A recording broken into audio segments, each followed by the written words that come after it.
함께 만드는 언론 시민들의 확성기 딴지 USA의 정치 시사 확성기 시작합니다. 영상을 시청하시기에 앞서 구독과 좋아요 부탁드립니다. 윤석열 국감장에서 공개적으로 쿠데타 선언한 셈.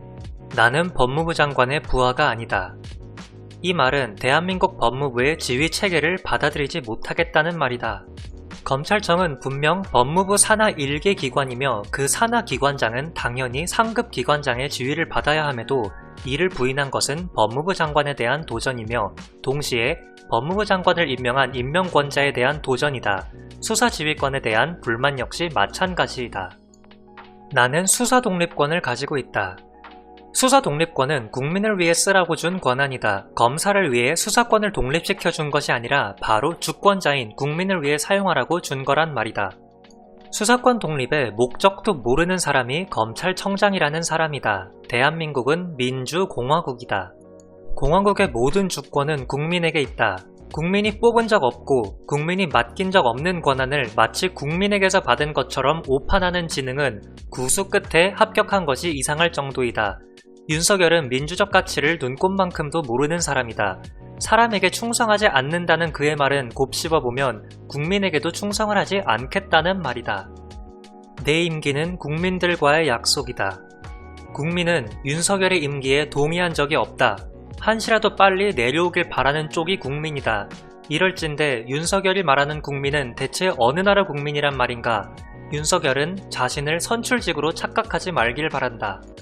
국민은 문재인이란 사람에게 국민의 권력을 맡겼을 뿐이다. 그러니 국민을 들먹이며 비루하게 목숨을 연장하려고 애쓰지 말길 바란다.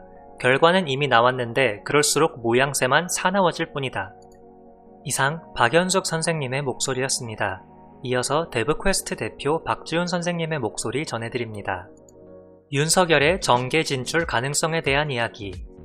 윤 총장은 저는 지금 제 직무를 다하는 것만으로도 다른 생각할 겨를도 없고 향후 거취에 대해 얘기하는 것도 적절치 않다면서도 다만 퇴임하고 나면 소임을 다 마치고 나면 지금까지 살아오면서 우리 사회에 많은 혜택을 받아온 사람이기 때문에 우리 사회와 국민들을 위해 어떻게 봉사할지 그런 방법은 천천히 퇴임하고 나서 생각해 보겠다고 밝혔다.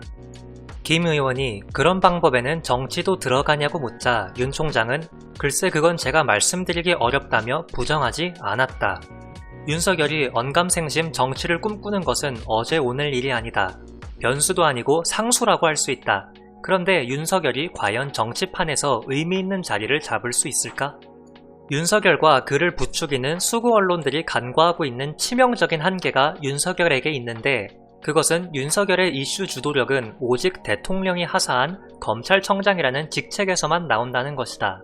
검찰청장 직책을 뗀 윤석열이 정치판에 어떤 사소한 가치라도 있을까? 미통당 소속으로 들어간다고 해도. 일부 여론조사 회사들이 억지스럽게 집어넣은 대선 후보 윤석열로서의 지지도조차도 현직 검찰청장이라는 권력으로 문재인 정부를 겨냥해왔기 때문에 가능한 것이다. 그 직책을 떼어버린 정치인 윤석열은 아무런 가치도 없다. 직책을 떼이는 순간부터 실전이다. 차가운 광야에 빈손으로 서는 윤석열이다.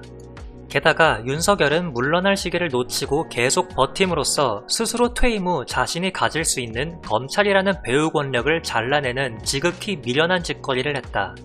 윤석열로서 최선은 적어도 저번 1차 수사지휘권 행사 시점쯤에 더러워서 못해먹겠다 라며 사표를 던지고 나가버리는 것이다. 윤석열이 그랬더라면 검찰 내에 자신의 수족도 꽤나 많이 남겨둘 수 있었고 그들이 검찰 내부에서 정치인 윤석열을 비열한 공작까지 동원하며 도와줄 수 있었다. 사실 그 상황이 우리에겐 최악이었다. 그런데 윤석열에겐 그런 배포가 없었다. 자기를 떼이면 일가가 다 죽는다는 절박함만 남아 비굴하게도 형성권을 운운하며 법무부 장관의 법률적 권력 아래 고개를 조아렸다. 그게 윤석열에게는 최악의 패착이었다. 왜냐하면 그 시점부터 검찰 내부에서 윤석열에 대한 시선이 달라졌기 때문이다.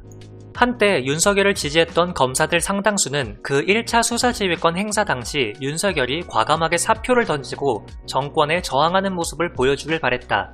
그래야 검찰 조직에 칼이 들어오는 것을 최소화라도 할 수 있었고 저항의 명분이 서기 때문이다. 요컨대 1차 수사지휘권 당시에 윤석열이 사표를 던지는 것이 명분과 실리 모두 최선이었다. 윤석열에게도 윤석열 이후에 남아있는 검사들에게도 반대로 우리에겐 크나큰 리스크였고, 그런데 지금 윤석열이 어디까지 왔는지 보라. 1차뿐만 아니라 2차 지휘권 행사에까지 납작 엎드렸다. 그나마 지난번엔 여러 날 뭉치며 버티는 모양새라도 보여주던 것과도 달리 불과 30여 분 만에 무슨 앤서링 머신처럼 냉하고 수사지휘권 행사를 수용해버렸다. 휘하 검사들로서는 보고 싶지 않았던 비굴함의 극치다. 게다가 이미 수차 굽신굽신 복종해놓고는 돌아서서 말로만 난 부하 아니야 하는 저질스럽고 위선적인 포스라니. 이런 꼴을 검찰개혁을 외치는 우리 국민들만 보고 있는 게 아니라 검찰개혁을 가급적 최대한 저지해야 하는 일선 검사들도 보고 있다. 현직에서 검찰청장으로서의 위신을 땅에 떨어뜨리고 아울러 검찰 전체의 가오도 자근자근 박살내는 청장을 검사들도 함께 보고 있는 것이다. 윤석열 직계의 몇몇 특수부 검사들을 제외하고 대다수 검사들에게 이런 윤석열의 비굴하고 위선적인 아가리 워리어 모습들이 과연 기대하고 기다리던 모습일까? 실망이 이만저만도 아닐 것이 분명하다. 검찰청 역사상 가장 치욕적인 행태를 보이고 있는 청장인 것이다. 그럼에도 그런 검찰 내부의 실망은 윤석열 사퇴하라는 직격 반발로 이어질 수는 없다. 어쨌든 윤석열이 검찰개혁에 칼을 든 문재인 정부와 여당의 앞길을 막아선 것은 사실이니까 창피해 죽겠지만 당장 앞에 막아선 것은 윤석열이고 청장이라는 최고 직책상 그 어느 검사도 윤석열보다 더 앞에 나설 수가 없다.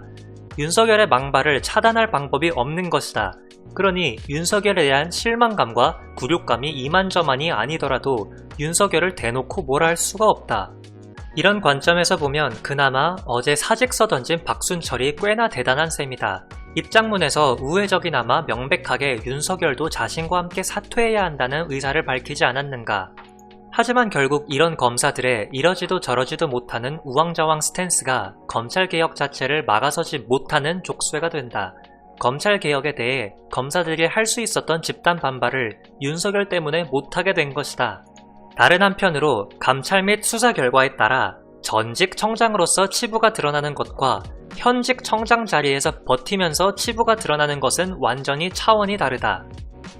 현직 기소는 대서특필되며 다시는 지울 수 없는 낙인이 된다. 물론 수구 언론들은 방어 차원에서 그걸 훈장인 양 포장하고 싶겠지만 결코 쉽지 않다. 현직 검찰청장으로서 집무실에서 기소된다고 생각해보라. 바로 윤석열이 조국 전 장관에게 씌우려 했던 그 프레임이다. 그건 언론들이 아무리 실드를 쳐도 수습하기 힘든 치명적인 장면이 된다. 기소가 되더라도 관성에 따라 며칠 정도는 실드 시도를 하겠지만 오래 못 간다. 무엇보다 범죄 혐의에 의한 기소는 검찰청장 해임의 결정적인 명분이 된다. 기소되는 순간 해임을 안 할 수가 없다. 검찰청장이라는 직함이 떼이는 것이다. 그 순간 언론들에게 윤석열의 효용가치는 사라진다. 정권을 공격하는 목적으로 간간히 왕년의 오비라는 식으로 언급은 할 수 있겠지만 윤석열 실드는 그것으로 끝이고 사실상 손절에 들어가게 된다. 아니 손절이라기보다 언제 실드 쳤냐는 듯이 모르쇠할 것이다. 수구 언론들에게 의리 따위는 없다.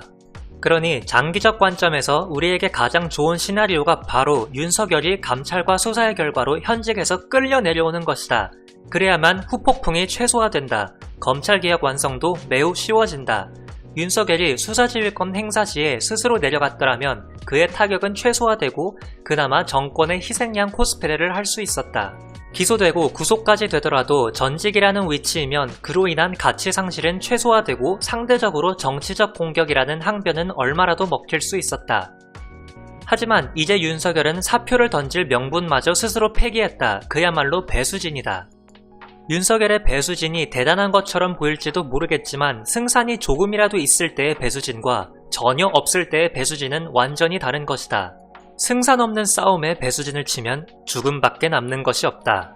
윤석열이 기소되는 순간 정치인으로서의 가능성은 사라진다. 사안이 여럿이고 복잡해서 윤석열의 재판은 매우 장기간, 지루하게 이어질 것이다.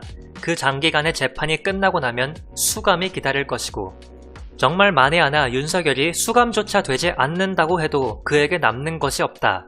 그를 정치적으로 유의미하게 봐줄 사람 하나 남지 않을 것이다. 그럼 조국 가족 재판도 비슷하지 않은가 할지도 모르겠다. 아니, 결정적인 차이가 있다. 열렬히 지지하는 지지층의 존재 여부다. 언론들의 그 극심한 조작 보도들에도 불구하고 지금도 절반의 국민들이 조국 전 장관을 지지하고 있고 상당수인 우리 시민들은 열렬히 지지하고 있다. 그런데 윤석열에 대한 수구층의 환호는 단지 현 시점에서 칼을 문재인 정부에게 겨누고 있기 때문에 생긴 것이다. 그 칼을 뺏기고 나면 언론들도 수구층도 윤석열을 주목할 이유가 없다. 아예 칼을 뺏긴 윤석열 대신 더 작은 칼이라도 초라한 막대기라도 손에 드는 다음 타자에게 열광하게 된다. 생각해보라. 박근혜를 끌어내린 도구인 윤석열인데 문재인 정부를 공격할 수단이 완전히 사라진 후에도 저들이 열렬히 환호하고 지지할까? 가능성이 전혀 없다. 현재까지의 저들의 윤석열 지지는 사기꾼이 자신을 잡아넣은 경찰관을 폭행하는 조폭을 보며 박수치는 것과 똑같다. 사기꾼이 조폭을 응원할 다른 이유가 있을까? 단지 경찰관을 폭행한다고 반가워하는 것이지 그 조폭에 대한 지지가 아니다. 공권력이 작동해서 조폭을 잡아 수감하는 순간 그 조폭에 대한 사기꾼들의 환호도 아침 안개처럼 사라진다. 등신, 제대로 치명타도 못 때리고 벌써 잡혀 들어왔느냐 하는 눈치나 주지. 쓸데없이 긴 글을 썼다 싶은데 야권 정치인으로서 윤석열의 가능성에 대해 우려할 시민 동지분들도 꽤 있을 수 있다 싶어서 써봤다. 걱정 다 접어두시라고. 그런 가능성은 없다. 이렇게 길게 조목조목 설명한 내가 한심하게 느껴질 정도로. 함께 만드는 언론, 시민들의 확성기, 딴지 USA였습니다. 오늘도 시청해주셔서 감사합니다. 구독과 좋아요는 큰 힘이 됩니다. 감사합니다.